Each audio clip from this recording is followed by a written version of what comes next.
Okay, here's a question for you. What makes a really great coach? Now, if I was coaching you, I'd say there's three main areas you need to focus on. This as an athlete. The first is getting great sleep, 8 hours sleep or more, preferably at night.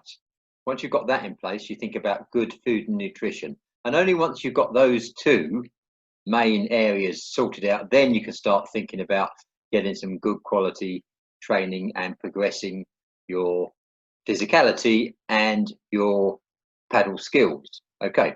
Now, when it comes to coaching, I would say there are also three main areas. The first is inspiration. Inspiration in terms of your ability to inspire your paddlers, your crew, your team, but also your ability to keep inspired yourself.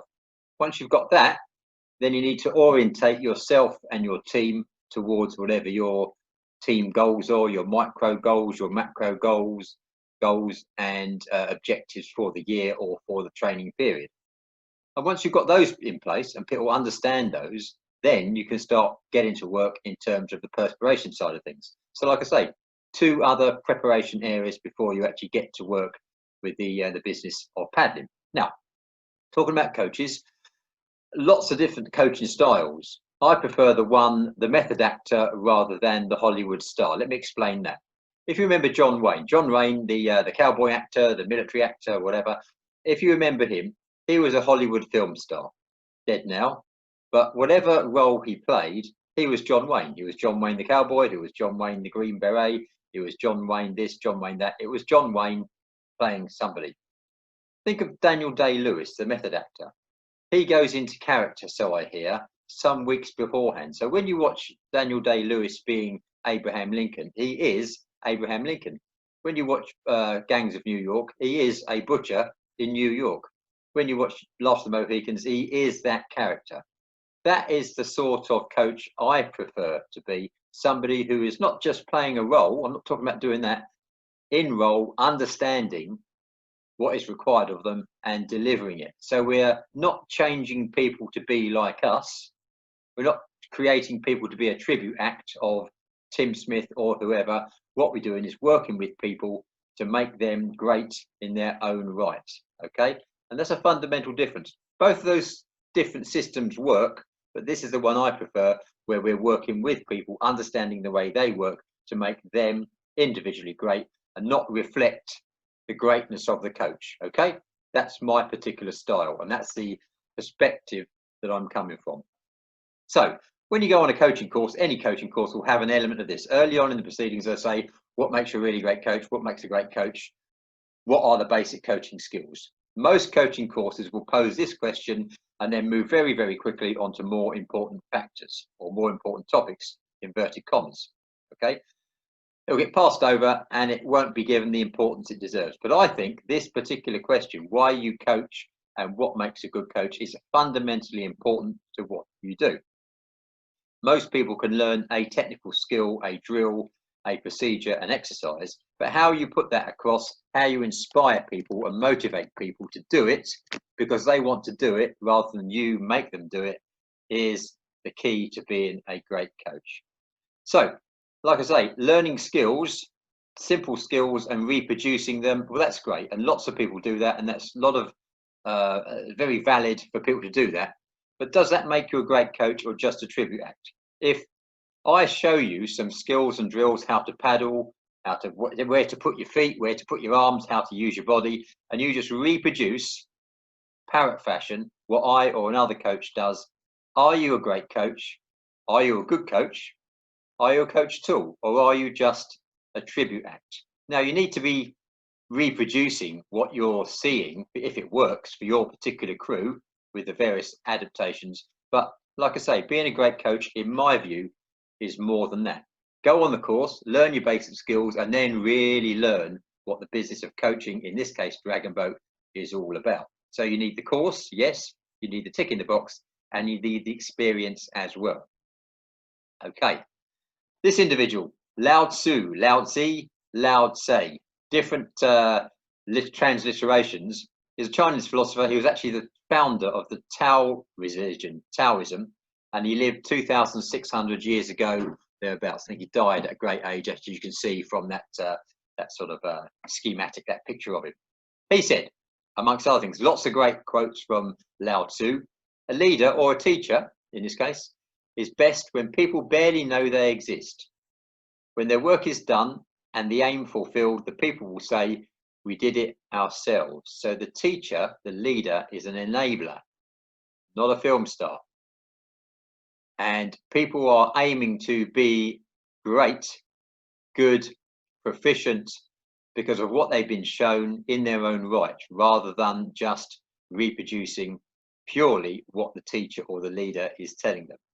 And another one, which we'll return to at the end of this presentation, is when the student is ready, the teacher will appear. When the student is ready, the teacher will appear. We'll come back to that. Now this, I like this. The picture reminds me of the fact that I learnt this in the British Army. I was in the British Army Reserves for 14 years, and I learnt this on a skill at arms course, and I like this. It was CMADE, C-M-A-D-E. Basic skills for sure, and every good instructor needs this. A good instructor, a great instructor, needs clearly to be confident. Got to motivate people. They've got to be methodical, rather, say that in English. There's got to be a method and a process to what they're doing. They need to have a positive attitude. Difficult to be positive all the time, depending on the challenges, but you need to be positive, okay, especially in front of other people when you're talking about leadership. You need to be diligent, have a close attention to detail of the subject you're seeking to teach, and you need to be enthusiastic. Okay, no doubt about it. Your enthusiasm will be infectious. You'll pass it on. If you're happy with it as well, you'll have a happy training session. And a good friend of mine, and I borrow this, a happy boat is a fast boat, and a fast boat is a happy boat. If you create a happy learning environment, it will assist you no end. However, confidence, methodical, positive attitude, diligent, attention for detail, enthusiastic and happy. But does that make you a great coach? They are absolutely basic skills, but is there more? I suspect there is more. Let's move on. You need a toolkit. If you're a great coach, you're also a great mechanic. So you need a great toolkit to go with it, and you add to this toolkit as you go along. Now the picture shows a hammer. I'm not suggesting you use a hammer against or on your paddlers, but it's one, sometimes you need to be more robust than others. I will say here, and I'll return to this, what room is there for aggression in coaching? Answer, none. What room is there to be assertive in coaching? Plenty at the appropriate time. So there should be never any opportunity, any time when you are aggressive or abusive or overbearing with your team or your crew. It just doesn't happen. Being assertive, trying to get the best out of people, encouraging people, that is subtly different. We'll return to this later on. For your great coaching toolkit, you need excellent communication skills. Okay, you need to understand sympathy and empathy when you're dealing with human beings, but coaching skills equal communication skills. You could be the best coach in the world. If you can't communicate that, then it's a lost opportunity. You need collaboration. You need to collaborate with your team, and you need to collaborate or have the collaboration of the team. So you need to be part of the team, okay?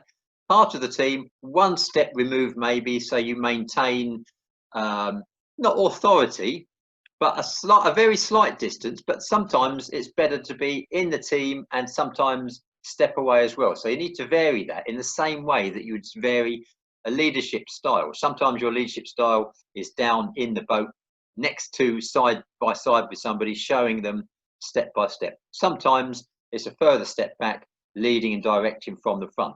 So collaboration and leadership style are very similar. They change. The distance between you and the paddlers, you and the crew, will vary depending on what you're trying to get across. You need to know your limitations. The fact you've done a coaching course doesn't make you a class 1 or class 4 paddler or coach or whatever. You need to learn as you go. Now there's the maxim on the temple at Delphi in Greece.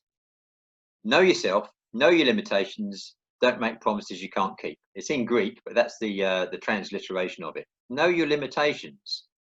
So you may have just done a sweeps or a helm or a steerers course. That doesn't mean you're going to take a race boat out on the sea, does it? So you go up in stages. If you just started coaching, allow yourself the time to develop as time goes on. So know your limitations wherever you happen to be, and don't overstretch. Don't also overstretch your paddlers or your crew. So know their limitations as well. So knowing limitations. Continual learning. All the best coaches, all the best teachers are also best learners and experience or undertake continual learning. Some people say great coaches are great thieves. I don't agree with that. If I see you doing something which is really working and works for your particular group, I may well try that. But you've got to be aware that a certain spanner, to use this picture, won't fit every nut.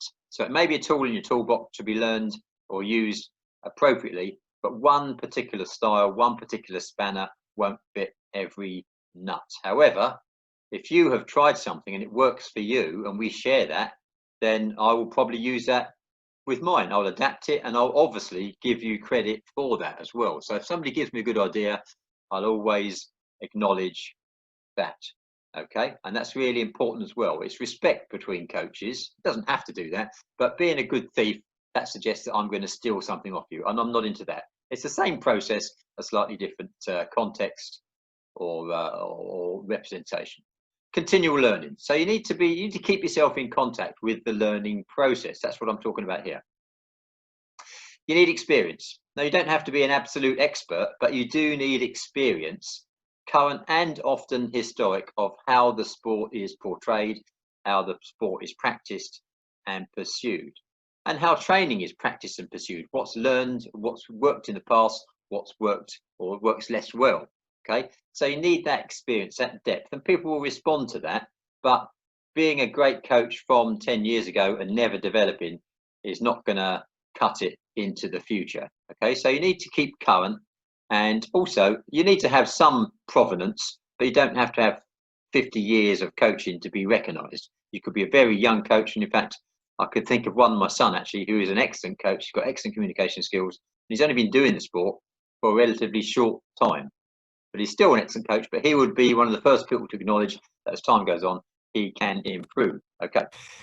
Now, you don't need to be an expert, but you do need to be technically proficient. You need to be a technician. So you need to understand how, for example, in dragon boating, power is related or delivered from the body through the paddle into the water. Now, we all got different styles, us coaches. However, we all have pretty much, unless we're talking about adaptive paddling, the same sort of bodies. Different bodies, especially maybe when you're talking about breast cancer paddlers, will have upper body compromises. Other groups, para athletes, might be mobility impaired or whatever. So the current or the regular way we teach the sport may change, may vary, but the basics of a human body works the same. So the idea, whatever technical paddling style we use, is to adapt, bend, change that particular style to accommodate the paddler. But trying and work with the body, how the body is intended to be used, is a great start. You also need great water skills and understanding of risk. So you need to be pretty good when it comes to water safety and looking after the health, welfare and safety of your paddlers. They will appreciate it, even if it's not explicitly part of your coaching scheme or your session. You look after people, they will look after you, no doubt.